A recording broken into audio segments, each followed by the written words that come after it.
육아에서 이것은 만병통치약이라고 합니다. 이것은 아이의 평생에 걸쳐 영향을 미친다고도 하고요. 이것에 결핍이 생기면 평생 이 결핍을 채우는데 에너지를 쏟는다고도 합니다. 육아를 하는 분들이라면 많이들 들어보셨을 겁니다. 바로 애착에 대한 이야기입니다. 애착은 왜 그토록 강조되는 걸까요? 오늘은 애착의 중요성을 증명한 사건과 실험에 대해서 소개해 보려고 합니다. 애착 연구의 선구자라고 불리는 영국의 정신분석학자인 존 볼비 박사와 그의 동료 발달심리학자인 메리 에인스워스 박사의 정의에 따르면 애착이란 사람과 사람을 연결하는 시간과 공간을 넘어선 깊고 지속적인 유대감이라고 합니다. 존 볼비 박사가 애착의 중요성을 입증하게 된 계기가 있었습니다. 제2차 세계대전 때 영국 정부는 미래의 국민들만은 살려주자라는 좋은 취지로 독일군의 집중 폭격에 취약한 런던 같은 대도시에 사는 2세 미만의 아이들을 시골로 대피시켜서 보육사에 의해 안전하게 돌보게 했습니다. 그런데 시설에 부모와 떨어져 돌봄을 받던 아이들이 전쟁터에서 부모와 함께 있던 아이들보다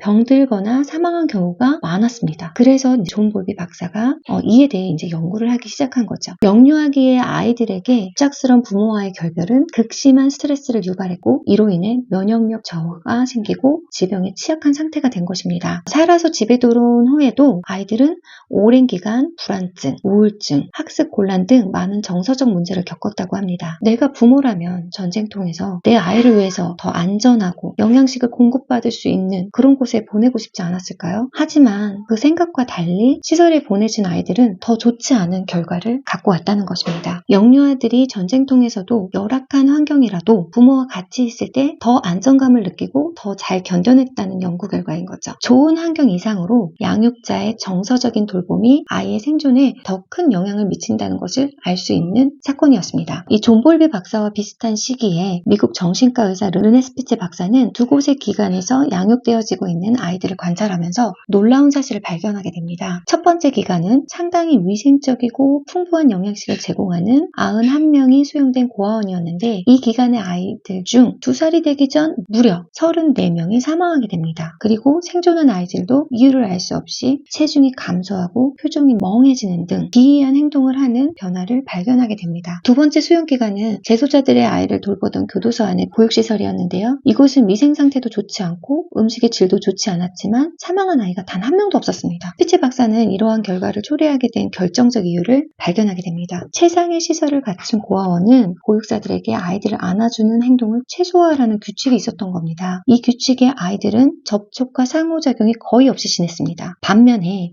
교도소 내 보육원의 아이들은 종종 엄마를 만날 기회가 있었고 엄마뿐만 아니라 이웃의 여자들이 찾아와 안아주고 노래를 불러주는 등의 상호작용을 해주었다는 것입니다. 르네 스피츠는 아이들의 성장에 더 큰 기여를 하는 것은 완벽한 환경이 아니라 살과 살이 맞닿는 접촉이라는 결론을 내립니다. 동물행동학자 해리 할로우 박사도 비슷한 결론을 내렸습니다. 할로우 박사는 인간과 93%의 유전자를 공유한다는 불구털 원숭이를 대상으로 실험을 했는데요. 새끼 원숭이가 태어나자마자 우유병을 든 철사 모형 엄마와 우유병 없는 헝겊 모형 엄마를 제공하였습니다. 새끼 원숭이는 어떤 모형 엄마에게 갔을까요? 네, 맞습니다. 새끼 원숭이는 배가 고플 때를 제외하고는 대부분의 시간을 헝겊 모형 엄마에게 달려갔습니다. 게다가 무서운 상황을 연출했을 때는 헝겊 모형 엄마에게 무조건 달려가는 모습도 보였다고 합니다. 이 실험은 애착이 배고픔을 채우는 것만으로 충족되지 않는다는 사실을 보여줍니다. 부드러운 접촉과 애정의 중요성을 알리는 실험이었죠. 그리고 이 실험에 참여한 새끼 원숭이는 성인 원숭이가 되어 새끼를 낳았을 때에 새끼 원숭이를 돌보지 못하고 자신의 꼬리나 엄지만을 빨고 있는 불안정한 모습을 보였다고 합니다. 소개해드린 세 가지 실험을 요약해보자면 애착은 아이와 양육자 간의 정서적 유대관계이며 이는 아이의 신체적 생존에 매우 중요할 뿐만 아니라 심리적, 정서적 안정감의 기반이 된다는 것입니다. 지금까지 애착에 대해서 이야기해보았는데요. 맞벌이 가정이나 여러 가지 상황상 아이와 시간을 많이 갖지 못하는 분들은 애착이라는 단어가 촌스럽고 무겁게 느껴질 수도 있는데요. 저 또한 복직을 앞두고 어린아이를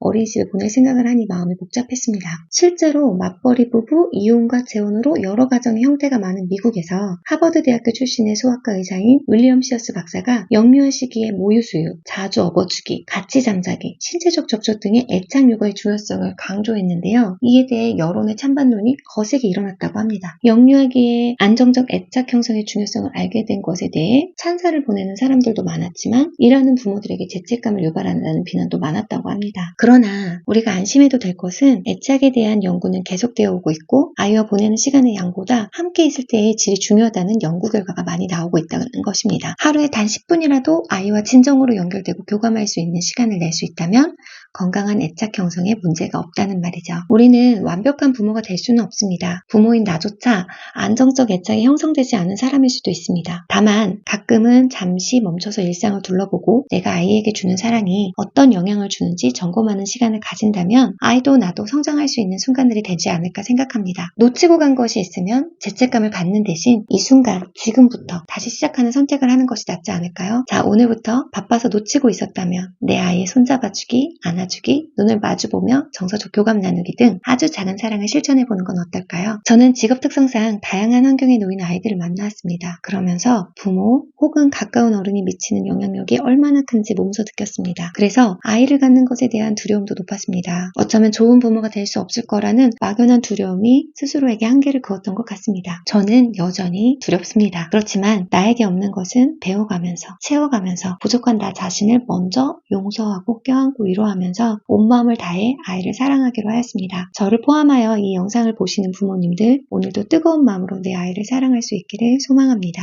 감사합니다.